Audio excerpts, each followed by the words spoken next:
Curved surface में बनाई जाती है एक तो, जिससे कि क्या हो, मल्टीपल रिफ्लेक्शन हो। कर्व्ड क्यों बनाई जाती है? जिससे मल्टीपल रिफ्लेक्शन हो। अगर आप फिगर देखोगे तो देखो यहाँ पर क्या लगा हुआ है, ये साउंड का मीडियम है, क्या आप कह सकते हैं एक टाइप ऑफ इंस्ट्रूमेंट है जिससे आवाज निकल रही है, ठीक है। और वो सीलिंग कर्व बनाया गया है जिसकी वजह से रिफ्लेक्शन हो रहा है साउंड का और जो ऑडियंस है उसको सुनाई दे रहा है, ठीक है।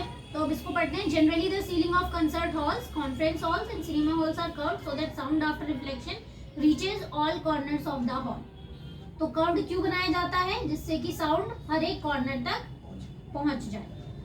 As shown in figure 11.12 दिख रहा है सबको अपनी बुक में 11.12, ठीक है। फिर नेक्स्ट क्या है, sometimes a curved sound board may be placed behind the stage so that the sound after reflecting from sound board spreads evenly across the width of the hall.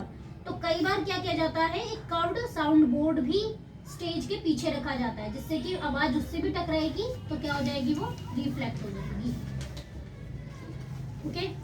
फिर नेक्स्ट साउंड बोर्ड देखिए आपको 11.13 दिखाई दे रहा है figure, उसमें ये stage के पीछे आपको दिखाया गया है कि स्टेज के पीछे इस तरह का बोर्ड रख देते हैं तो जैसे ही साउंड पीछे जाएगी वो टकरा कर वापस आ जाएगी और लोगों तक पहुंचेगी, ओके। अब आते हैं रेंज ऑफ हियरिंग। तो इसमें 3 तरह की हियरिंग रेंज हो गई। एक ऑडिबल मीन्स जो सुनने लायक है हमारे, उसको हमने बोल दिया ऑडिबल। जो हम कम है हमारी रेंज से वो इंफ्रासोनिक, और जो हमारी रेंज से ज्यादा है वो अल्ट्रासोनिक। हम ऑडिबल हैं। ऑडिबल वो होता है, ऑडिबल का मीन्स होता है कि ऐसी चीज जो सुनने योग्य हो। सुनने योग्य हो यानी जो चीज हम सुन सकते हो, ठीक है। अगर मान लो डीजे बज रहा है और आप बिल्कुल डीजे के पास चले जाओ, क्या आवाजें समझ में आती है प्रॉपर? डीजे के बिल्कुल पास, और वो भी हाई रेंज में अगर वो चल रहा है और आप बिल्कुल यहाँ लगा हुआ है स्पीकर और आप वहीं बैठ जाओ तो ऐसे और अजीब सी आवाजें आती हैं, वो बहुत तेज सी कान में बजती हैं, बहुत ज्यादा तेज कान में बजती है। थोड़ा आपको समझ में आ सकती है कि वर्डिंग क्या कह रहा है, पर फिर भी वो कान में बजता है, भाई क्या है ये, होता है ना ऐसा, ठीक है।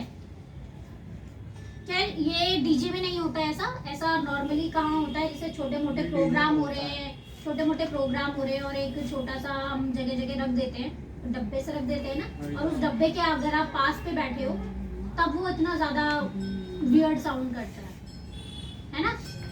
जो पास बैठा होगा उसको ज्यादा सुनाई देगा, जो दूर बैठा होगा उसको कम सुनाई देगा, इसको साफ सुनाई देगा, इसको साफ सुनाई देगा। हाँ, और अगर मान लो रेंज अच्छी नहीं है तो धीरे भी सुनाई दे सकता है। पूरा शरीर में लगता है। हाँ, ये भी होता है। आते हैं हरिद्वार से जब सावन होता है। हाँ, सही कह रहे हो। बड़े आते हैं। तो हम जो सुन सकते हैं हम उसे क्या बोलते हैं, ऑडिबल रेंज, जो कि कहाँ से कहाँ तक है,